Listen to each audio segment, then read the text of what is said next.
নমস্কার বন্ধুরা, শস্যবস্ত রান্নাঘরের পক্ষ থেকে আপনাদের সবাইকে জানাই স্বাগত। আজকে একটা নতুন রেসিপি বানাবো, আপনাদের সঙ্গে শেয়ার করব। বানাবো সজনে ডাঁটা আলু দিয়ে জ্যান্ত রুই মাছের ঝোল। এখানে জ্যান্ত রুই মাছ নিয়ে নিয়েছি, মাছগুলো কেটে পরিষ্কার করে নিয়েছি।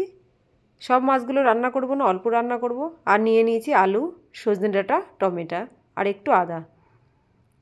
সজনে ডাঁটাগুলো কেটে নেব। সজনে ডাঁটাগুলো যখন কাটবো সব আঁশগুলো ছাড়াবো না, সব আঁশগুলো যদি ছাড়িয়ে নিই যখন ঝোলে দেবো ডাঁটাগুলো সব ভেঙে যাবে। অল্প অল্প করে আঁশ ছাড়াবো আর একটু লম্বা লম্বা করে কেটে নেব।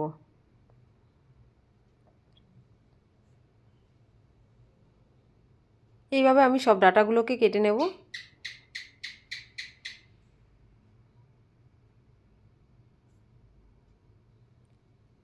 এখন গরমকাল, সজনে ডাঁটা খুব বাজারে অ্যাভেলেবেল পাওয়া যাচ্ছে। আর গরমকালে সজনে ডাঁটা খাওয়া খুব ভালো শরীরের জন্য। এইভাবে সব ডাঁটাগুলো কেটে নিয়েছি। এবার আলু দেব। আলুটাকে প্রথমে ছিলে নেব।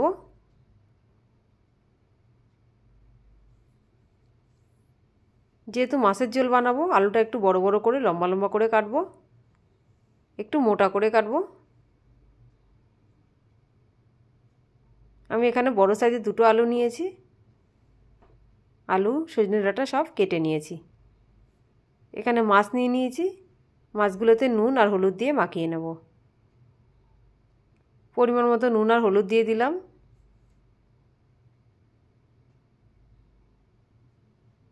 মাছগুলো খুব ভালো করে মাখিয়ে নিলাম।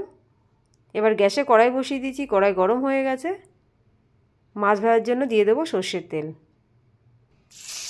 তেল ভালোভাবে হয়ে গেছে, মাছগুলো ছেড়ে দিলাম।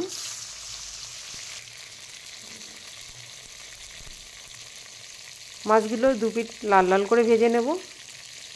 খুব বেশি কড়া করেও ভাজবো না, আবার হালকাও ভাজবো না, মিডিয়াম করে মাছগুলো ভালোভাবে ভেজে নেব।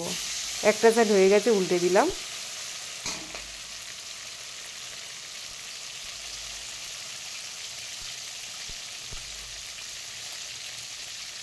মাছের কালারটা খুব সুন্দর চলে এসছে। দেখেই মনে হচ্ছে মাছগুলো ভাজা হয়ে গেছে। মাছগুলো খুব ভালো করে ভেজে নিলাম। এবার তুলে নিচ্ছি। ওই মাছ ভাজা তেলেই ভেজে নেব সজনে ডাঁটা। সজনে ডাঁটাগুলোকে হালকা তেলে একটু নাড়ি চাড়িয়ে নেব।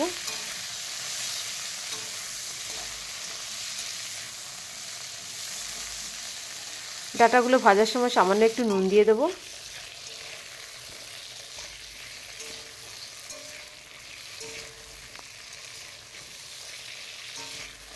খুব বেশি ভাজবো না, হালকা করে ভেজে নেব।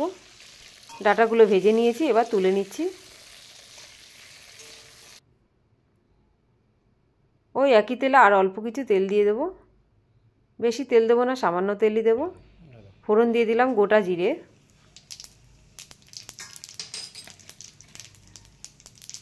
এবার আলুগুলো দিয়ে দেবো। ফোড়ন ভালোভাবে হয়ে গেছে, আলুগুলো ছেড়ে দিচ্ছি।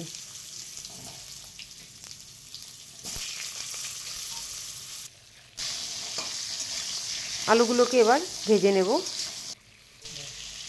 স্বাদ মতো নুন দিয়ে দিলাম।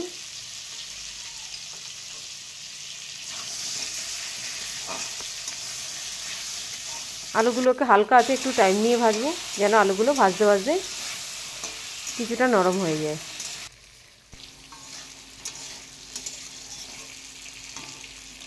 আলুগুলো ভাজা হয়ে এসেছে। এবার একটা বড় সাইজের টমেটো বড় বড় 4 টুকরো করে কেটে রেখেছি, দিয়ে দিচ্ছি।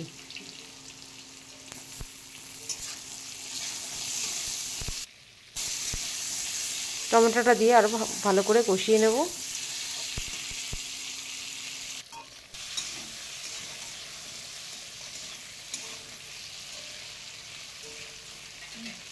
এবার আদা জিরা একসঙ্গে বেটে রেখেছিলাম, সেই জিরা আদা বাটা দিয়ে দিচ্ছি।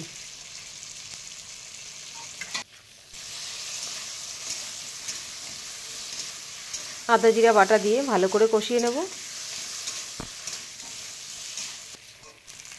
পরিমাণ মতন হলুদ দিয়ে দিলাম।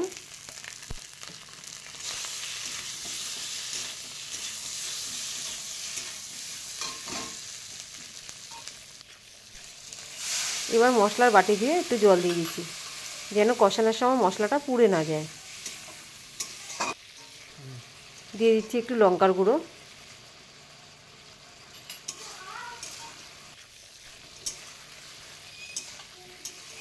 খুব ভালোভাবে কষিয়ে নেব।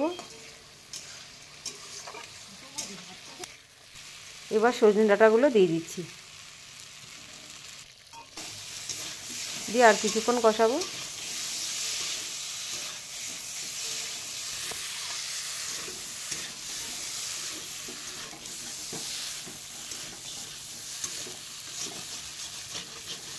ডাঁটা আলু সব ভালোভাবে কষানো হয়ে গেছে, আলুগুলো সেদ্ধ হয়ে গেছে। এবার পরিমাণ মতন জল দিয়ে দিচ্ছি। পাতলা ঝোল হবে, তার জন্য জলের পরিমাণটা একটু বেশি দেব।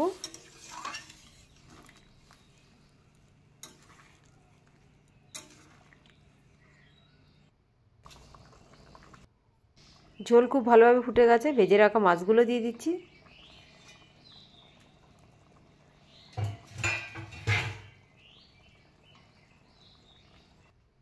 এই গরমে যদি সজনে ডাঁটা আলু আর জ্যান্ত মাছের পাতলা ঝোল হয়, গরম ভাতের সঙ্গে খেতে সত্যি ভালো লাগবে।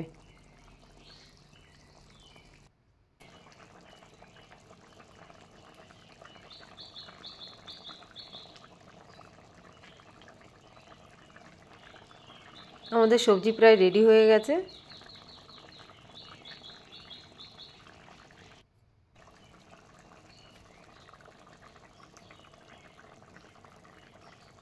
এবার কুচনো ধনেপাতা দিলে আমাদের সবজি একদম রেডি হয়ে যাবে।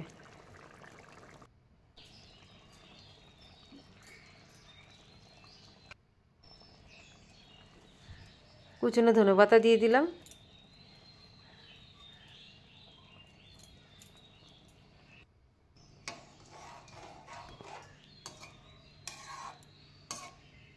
এই রেসিপি আপনাদের কেমন লাগলো অবশ্যই জানাবেন, আর ভালো লাগলে শেয়ার করবেন এবং একটু লাইক করে দেবেন। রেডি হয়ে গেছে সজনে ডাঁটা আলু দিয়ে মাছের ঝোল।